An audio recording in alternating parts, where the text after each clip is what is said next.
Bismillahirrahmanirrahim. This is me Faisal Ali Sangi, and today I am going to discuss with you a very interesting topic, that is ELISA. So ELISA can be abbreviated as enzyme linked immunosorbent assay. So अगर हम थोड़ा सा इसकी abbreviation पर focus करें ELISA की, जो कि है enzyme linked immunosorbent assay, तो इस एब्रीविएशन से हमें क्या पता चलता है।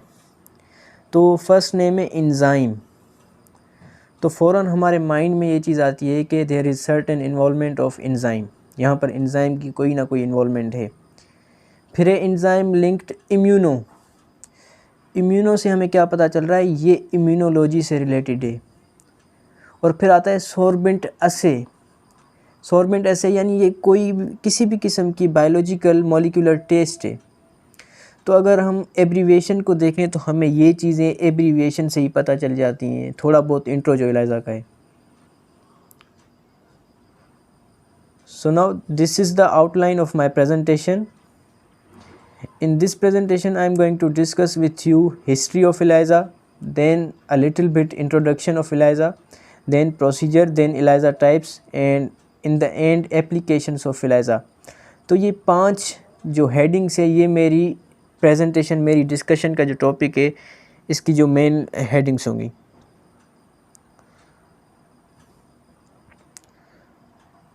सो सबसे पहले हम अपनी पहली जो मेन हेडिंग है, that is history of ELISA। So ELISA की हिस्ट्री कुछ खास नहीं है। In 1971, Eva Engvall and Peter Perlman invented a method that revolutionized medicine and called it ELISA. 1971 में दो साइंटिस्ट, एक ईवा एंगवल एंड दूसरा पीटर पर्लमैन, उन्होंने एक मेथड इन्वेंट किया जिसने मेडिसिन के अंदर एक रेवोल्यूशन पैदा किया, और उस मेथड को इन्होंने कहा ELISA। लेकिन 1971 के बाद से ये जो मेथड है ELISA, ये यूज़ होना शुरू नहीं हुआ। It was approved for use on March 2nd, 1985. Between 1971 and 1985 ELISA पर फर्दर जो है इसके ऊपर रिसर्च चली कि आया इसके जो रिज़ल्ट्स हैं उनके अंदर कोई एरर है या नहीं है, क्या ये इंसानियत के लिए फ़ायदेमंद है या कोई इसके साइड इफ़ेक्ट्स हैं। तो इन सब पर रिसर्च की गई और फिर 1981-85 के बाद इसे अप्रूव किया गया कि अब ये इस्तेमाल की जा सकती है। तो ये थोड़ी बहुत हिस्ट्री है।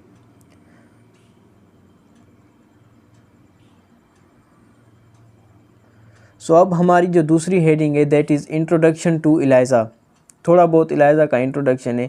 As I told you earlier, ELISA is enzyme linked immunosorbent assay. ये एक एंजाइम लिंक्ड इम्यूनोसॉर्बेंट एसे है।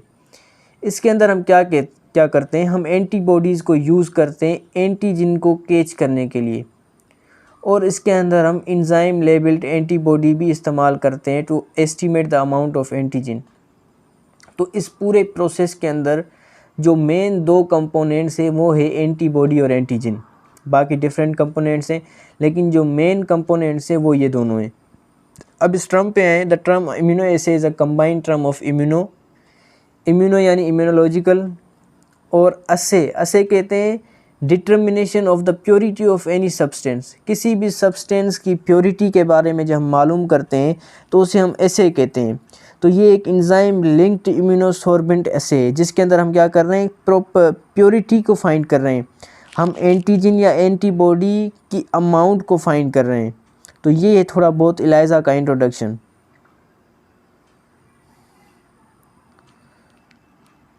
सो मेरी प्रेजेंटेशन में थ्योरी कम होगी और उसके अंदर गिफ्ट ज़्यादा होंगी, एनिमेशन ज़्यादा होंगी। तो you can see in this animation, इस एनिमेशन के अंदर आप पूरा ELISA का जो प्रोसेस है उसको आप समझ सकते हैं। ELISA का जो प्रोसेस है वो होता है माइक्रोटाइटर वेल में। माइक्रोटाइटर वेल प्लेट होती है, उसके अंदर 96 वेल्स होती हैं। अब यहाँ पर देखें, ये वेल है और इसके अंदर हमने क्या इंसर्ट की, एंटीजन, और एंटीजन इंसर्ट करने के बाद हमने एंटीबॉडी इंसर्ट की और वो उस एंटीजन से मिल गई। फिर बाद में हमने एंजाइम लिंक्ड एंटीबॉडी को इंसर्ट किया। अब यहाँ पर देखें, ये एंटीजन आ गई, ये एंटीजन सरफेस के साथ अटैच हो जाएगी। उसके बाद हमने एंटीबॉडी इस्तेमाल की, ये एंटीबॉडी उस एंटीजन के साथ मिल जाएगी और उसके बाद हमने एंजाइम लिंक्ड एंटीबॉडी इस्तेमाल की जो कि उस एंटीबॉडी के साथ अटैच हो जाएगी। तो ये थोड़ी बहुत एनिमेशन है जिसके ज़रिए आपको एक आइडिया मिल सकता है how ELISA is performed, how it's process happens. So now let's come towards the procedure.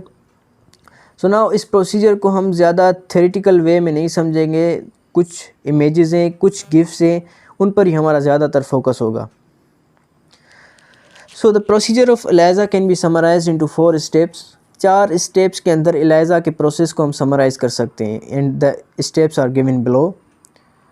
So these are the 4 steps.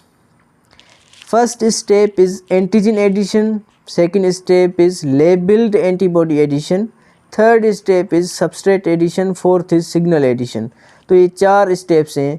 सो चलें अब इसको हम समझते हैं पिक्चर पर। सो इस पिक में आप देख सकते हैं जो हमारा पहला स्टेप था जो कि एंटीजन एडिशन था। हमने सबसे पहले क्या किया, एंटीजन को ऐड किया। जब हमने एंटीजन को ऐड किया तो दूसरे स्टेप में हमने क्या किया, लेबल्ड एंटीबॉडी को ऐड किया। पहले हमने एंटीजन को ऐड किया, उसके बाद लेबल्ड एंटीबॉडी को ऐड किया। याद रखें लेबल्ड एंटीबॉडी वो है जिसके साथ एंजाइम मिला हुआ है, उसे हम कहते हैं लेबल्ड एंटीबॉडी।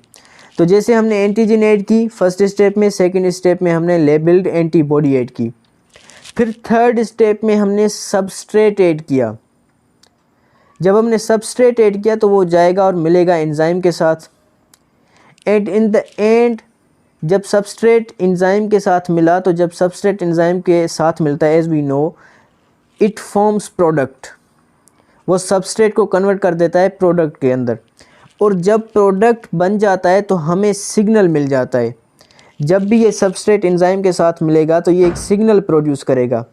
इससे हमें पता चल जाएगा कि there is presence of any antibody और एंटीजन इन द सैंपल। तो ये 4 स्टेप्स हैं सिंपल ELISA के।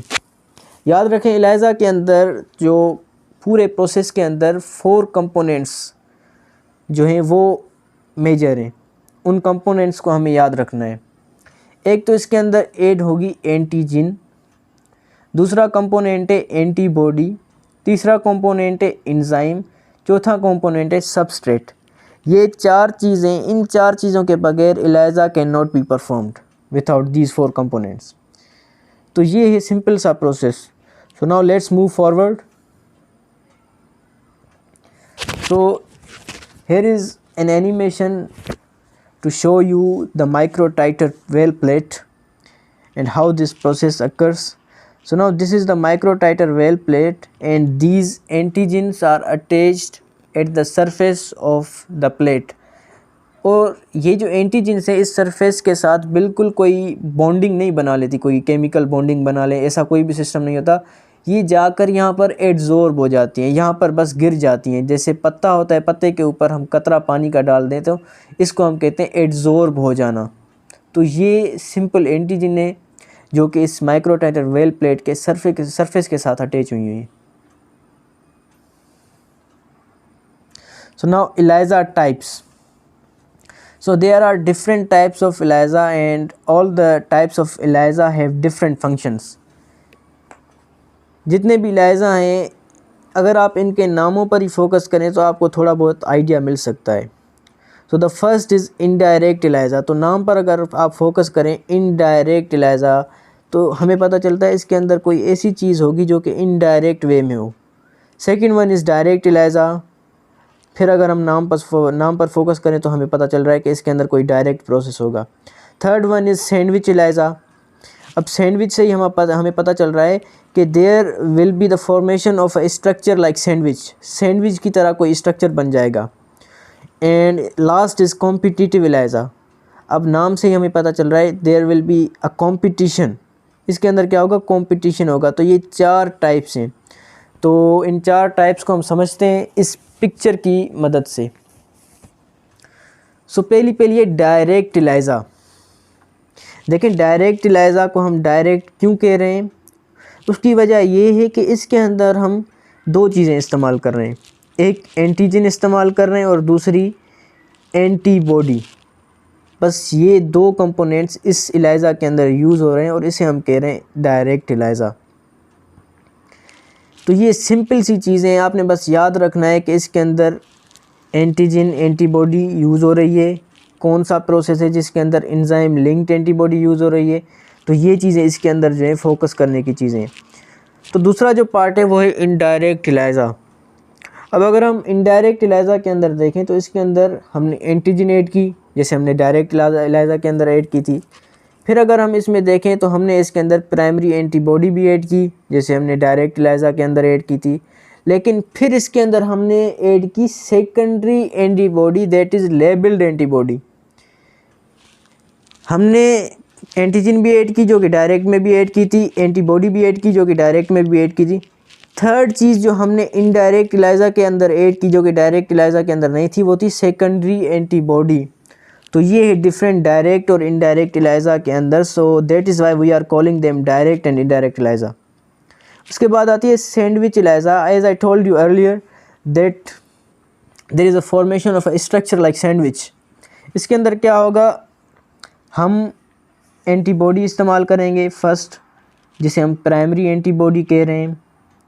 होगा क्या, ये प्राइमरी एंटीबॉडी फिर मिलेगी एंटीजन के साथ। नीचे आ गई प्राइमरी एंटीबॉडी, ऊपर आ गई एंटीजन, और उसके ऊपर सेकेंडरी एंजाइम लिंक्ड एंटीबॉडी या सेकेंडरी लेबल्ड एंटीबॉडी ऊपर आकर मिल जाएगी। तो नीचे भी एंटीबॉडी, ऊपर भी एंटीबॉडी, और उसके बीच में आ गई एंटीजन।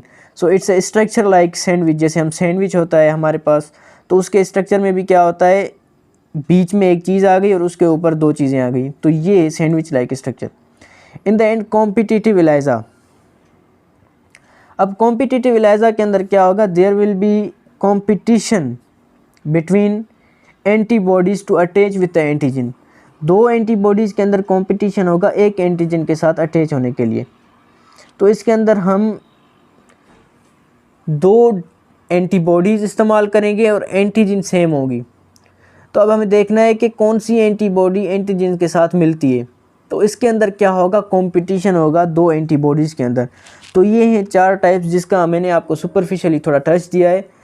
बाकी ये प्रोसेसेस बहुत कॉम्प्लेक्स हैं, इनको समझने के लिए हमें बहुत फोकस करना पड़ेगा। सो ये थी थोड़ा बहुत introduction. So here is another animation of microtiter well plate. So you can see here these antibodies are attaching with the antigens, and you can see that some antibodies are not getting attached with these antigens. Why? Because these antibodies are selective. They have selective antigens to attach with. Her antibody her antigen के साथ नहीं मिल सकती। जो antibody जिस antigen के लिए होगी वो उसके साथ ही अटैच होगी। तो so this is just an animation के कैसे एंटीबॉडी एंटीजन के साथ अटैच होती हैं। So we have completed our 4 headings, history, then introduction, then types of इलाइज़ा.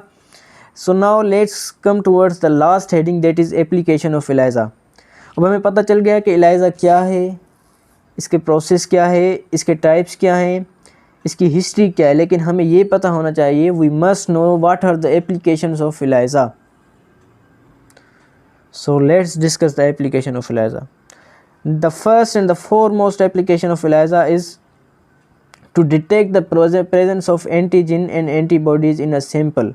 किसी भी सैंपल के अंदर जब भी हम एंटीजन एंटीबॉडीज़ को डिटेक्ट करें तो उसे हम किस प्रोसेस की मदद से करते हैं, इलाइज़ा के ज़रिए. तो ये है मेन ऑब्जेक्टिव इलाइज़ा का.